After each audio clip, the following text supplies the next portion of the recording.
when it charged after 20 minutes. From the air, opulence is on display. I say to all the doubters, dude, we are going to energize the country.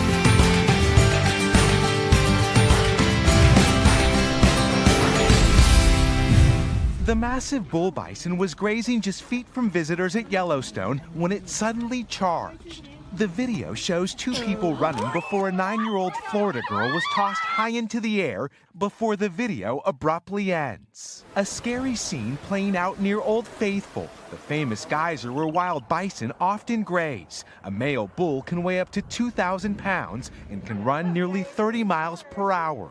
Park rangers caution these are wild animals. Bison can be aggressive. They can move quickly, and they can get bothered in a moment's notice. The young girl rushed to a nearby clinic. Rangers say the child is lucky she wasn't seriously injured. Tuesday night, our crew in nearby Grand Teton National Park capturing other visitors getting far too close to the wild. This latest altercation hardly the first time tourists have pushed the limits at Yellowstone National Park. Pointing to encounters like these, rangers say visitors need to keep at least 25 yards away from large animals like bison, elk, bighorn sheep, and moose, and more than 100 yards away from bears and wolves. Getting close to wildlife is not a smart idea. And I know everybody likes to get that selfie, they like to get that great photo, but safety needs to come first. Witnesses say a group of 50 people were just a few feet from this bison when it charged after 20 minutes. After the incident, park rangers could have cited the family for what many on social media are calling reckless behavior, a frightening scene playing out at one of the most beautiful places on the planet.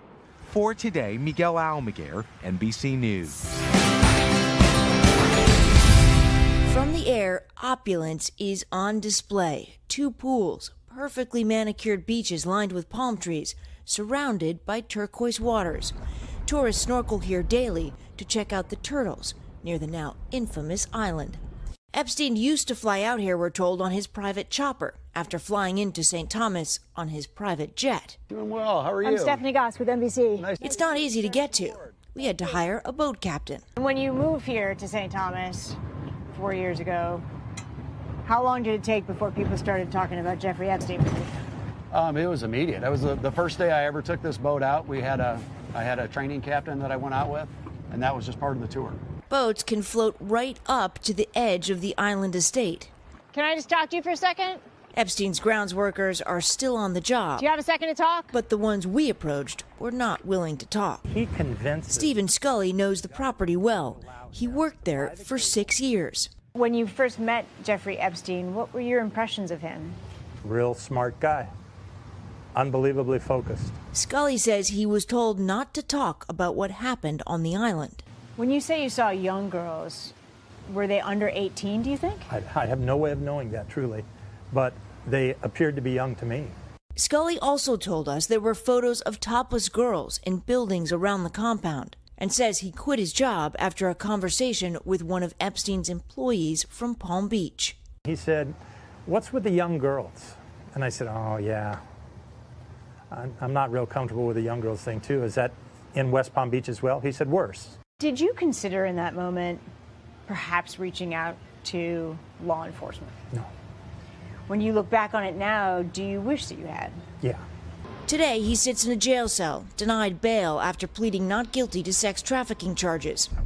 Some locals we spoke with say that's where he should be. Were people surprised out here when they heard about his arrest in New York? I don't know if surprised would be the right word. Maybe happy that it finally happened. Very much. London's former mayor Boris Johnson will lead his country tonight, and he hopes lead it out of the European Union soon. Brexit is his priority. To have had the opportunity to serve the country I love. The crisis that broke his predecessor, Theresa May. She left for her final duty this morning, answering questions in Parliament. Johnson now trying to rally a deeply divided country. I say to all the doubters, dude, we are going to energize the country. We're going to get Brexit done. He won the immediate backing of President Trump. Boris Johnson. Good man. He's tough and he's smart. Nothing new there. And I like Boris Johnson. I always have. Boris is a friend of mine. I like him. I've liked him for a long time. But now he's even calling Johnson Britain's Trump. They're saying Britain Trump. They call him Britain Trump, and people are saying that's a good thing. That they like me over there. That's what they wanted. Like Trump, Johnson is a maverick, unconventional, unpredictable, a showman who divides opinion.